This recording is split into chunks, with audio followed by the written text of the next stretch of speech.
Hello.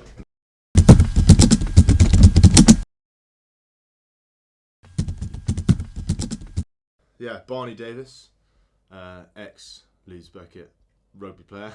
So my name is Ross Graham. I'm the junior sports rehabber for Newcastle Falcons. Okay, so I'm Zoe Hornby. I'm Leeds Rhinos rugby league player, and I represented England for the last 3 seasons. I played in the Rugby League World Cup.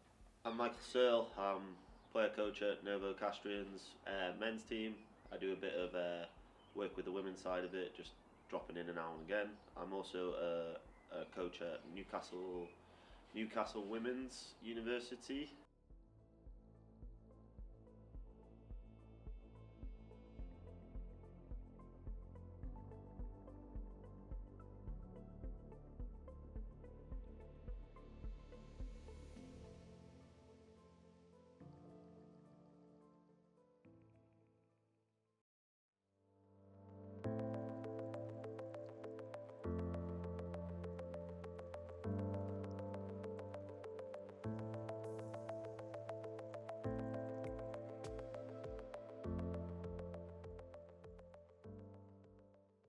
This is my childhood club, Dorking RFC, RFUC, however you say it.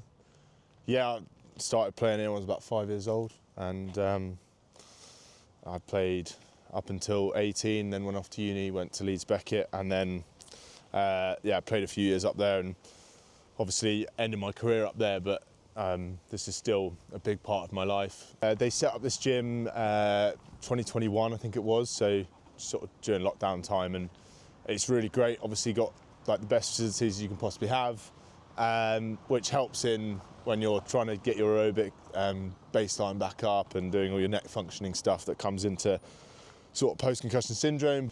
Yeah, they're taking big strides forward in the concussion space, but also, you know, the amount of talks they do and awareness raising that they do is obviously brilliant and needed. So yeah, I'd say Dorking at sort of at the forefront of that sort of stuff. Certainly around such a specialist subject like concussion, you can go down a lot of avenues with it, and the recovery process is really quite complicated, and I think the physios here do a really great job of upskilling themselves when new stuff comes out, and keeping on top of that sort of stuff and keeping people looked after.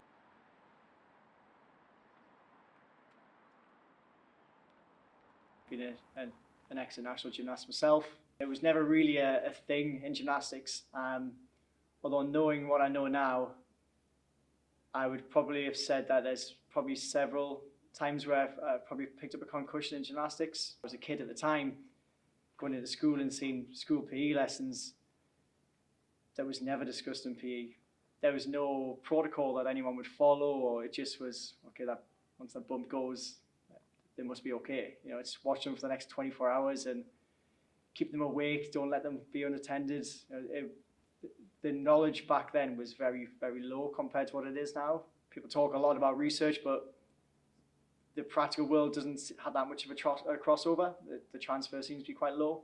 But rugby was one sport that I thought they're making some good headway. So yeah, it was a natural kind of gravitation to end up in a role in a professional Premier level club. So primarily looking after all of junior academy with players from under 15 ages through to effectively under 18s, and kind of overseeing that transitional periods for those who make it up to pro.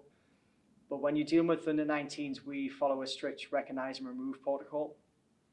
So if we believe or suspect that there's a queried concussion, then they're removed from the field of play with immediate effect, and there's no further play takes place that day. If the player isn't taken out of the game, then they're at high risk of further injury, whether that be a concussion or whether that be an MSK-related injury. They're 60% more likely to get a non-related injury as a consequence. First concussion that lasted, like lasting symptoms, was actually from, it was an accumulative effect or compounding effect of multiple concussions over probably like a 2-month period. I made a tackle on this big guy no one else wanted to tackle him, so I've flown across the pitch, tackle him, throw my head on the wrong side, and I got up and everything that was green was blue. So all the grass was blue. It was really quite bizarre. Looking back now, I know that was concussion, but then it was like, I knew it was concussion, but I just didn't know enough, and it wasn't aware enough that it was really dangerous. Yeah, and I reckon there's a good 4 or 5 examples of that happening throughout my sort of teenage years. I think because I wasn't really acutely aware of it like I am now, I didn't really think much of it. I was just like, well, that's just rugby. Well, that's just head knocks. Yeah, you knew it was a thing, and you knew potentially it led to dementia. But no one went into detail on that, and no one expressed really how bad that could be. How could I have been so passionate about rugby and rugby be everything to me and be a part of some really good clubs and universities, or university, and not be informed about the real risks and dangers of playing through concussion? I don't understand how. If I'd known what I know now, I would have stopped and taken the time to recover, fully recover.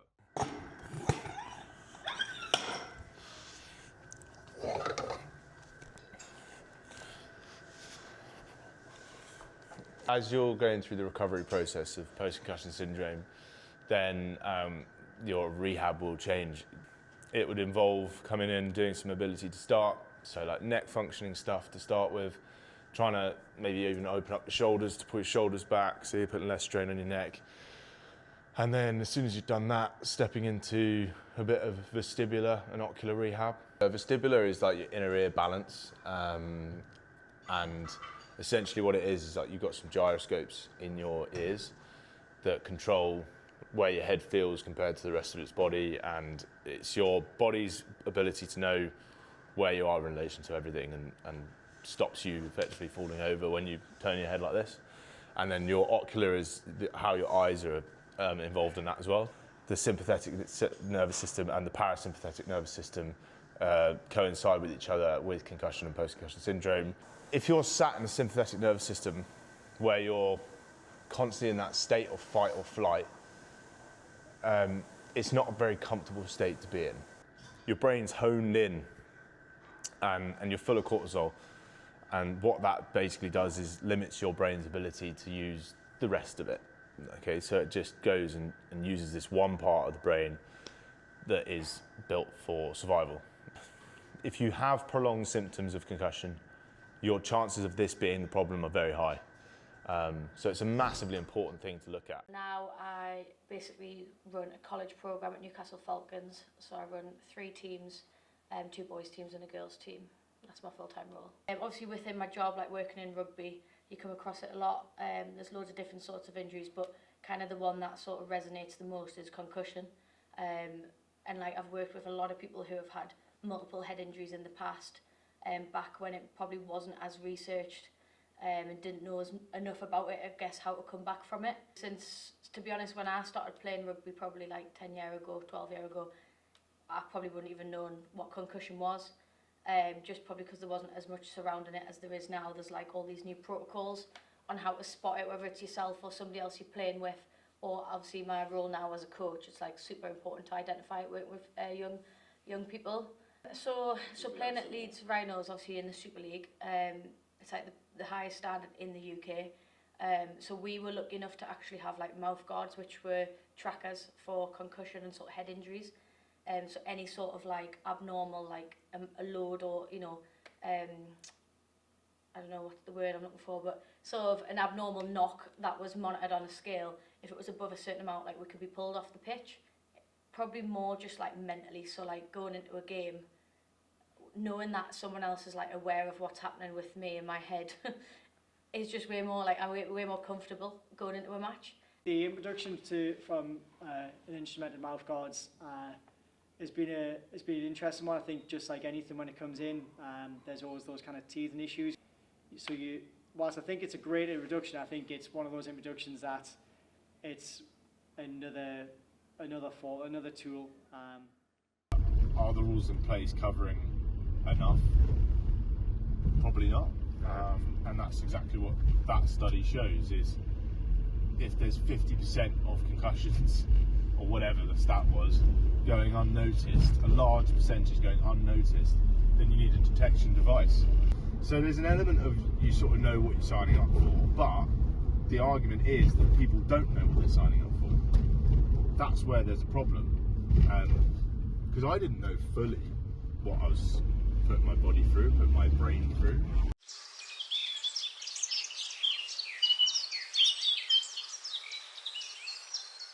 3, 2, 1, let's go! Short term, I was out like a light. Our player got cleared out the ruck and his boot caught me in between my eyes. Next thing you know, I'm awake with the physio. I'm meant to be then kicking off to start the game, restart the game again, and I'm wandering around in the in-goal area, don't have a clue where I am. The first team squad, or as close to the first team squad as possible, in yellow bibs. Now, you've got literally 20 seconds to get that done. When I was about to sit my ASs, so my mock A levels, I started having symptoms of like bad headache, constantly tired. Like I would have a full 8 hours sleep, then need to sleep more throughout the day. I could be having a full conversation like I am now, and then I'd be just like drifting in and out of sleep. I would struggle to stay focused. I later found out I had post-concussion syndrome.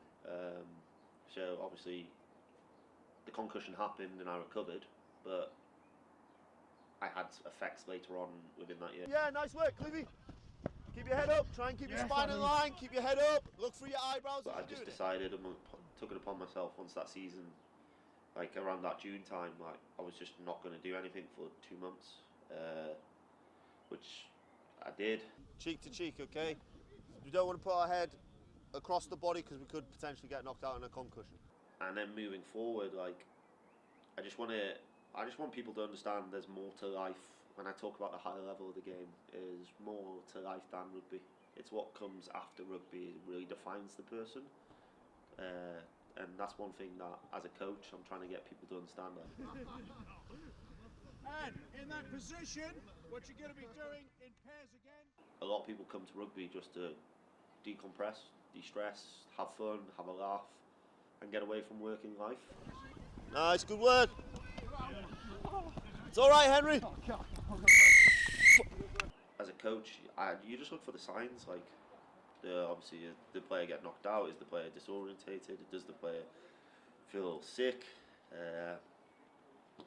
And then sometimes you can't see them signs, so it's just maybe erring on the edge of caution. And I definitely do that. Is rather somebody have a longer life than have a head knock and later down the line suffer from it. I think it's about warming up the whole body, ready to play rugby. So they do a bit of skill-based activity around the game, so it keeps them engaged. And then they go into the stretches and activate, where they get their bodies ready to play. It's nice, good work. Speed up on the ball. Rugby tackle can be the same rate of knots as a car crash, a minor car crash. Like it's about training the body. So like if you can warm the body up, and you can get the body ready to go and function the way that somebody seems fit. So like everybody's different, like I said, somebody might just need to run around in a few stretches, somebody might need to like build up into it. One of my favourite ones is grab each other's wrists and you're trying to tap each other on the head. It activates the shoulders, it gets us like using our neck contractions. So you get a lot of laughing out of that. I mean, it looks like we're dancing, okay? Sam Cleef, the robot, okay? Get yourself a partner, find yourself some space. Or somebody could be emotional that day and they might not be in the right headspace to do contact, or they might be in a headspace to do too much contact. So you just like really got to find out a bit more about your players. On high kicks, really get them hamstrings, stretch them. I was going to say, you forwards don't know what they are, do they? Oh, don't, I'm hungry.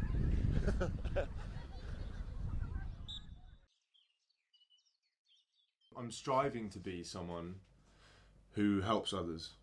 You know, rugby was taken from me. I don't want rugby to be taken from other people, and I don't want the sport to die a horrible death that I think it could do if we don't start making some changes.